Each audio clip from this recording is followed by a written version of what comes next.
Hey everyone! Today we're going to talk about irrigation.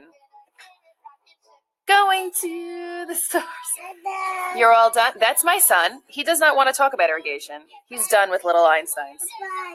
You want the bus? Okay, I'm going to just record about irrigation for a minute now. You want to say hi to my students? Yeah. Say hi. Hi. Hi. Okay. It doesn't rain. Leo, I got to do this. It doesn't rain in Egypt.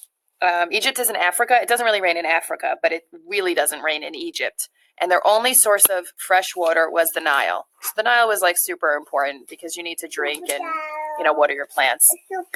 So they would irrigate by building canals and pools to bring water to their farms. But sometimes the level of the water would recede.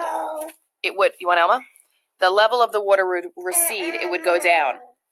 And it wouldn't be, because it was lower than the canals, the water wouldn't flow into the canals. So they needed a way to bring the water into the canals.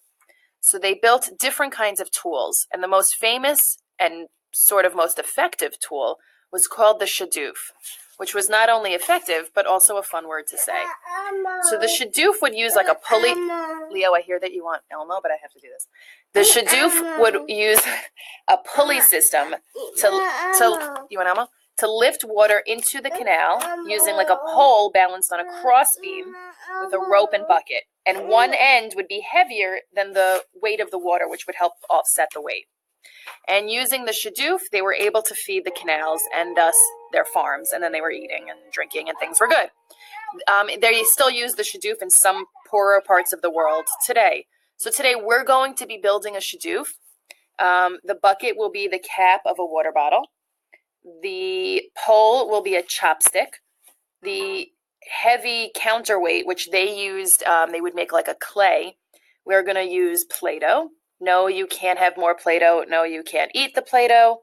No, you have to use the Play-Doh for the shadoof. You can't use it for something else. And what are the other things that you need? I forgot. Well, we'll look at the directions in a minute when my son isn't shoving Elmo in front of my face. All right, let us begin. Created using Powtoon.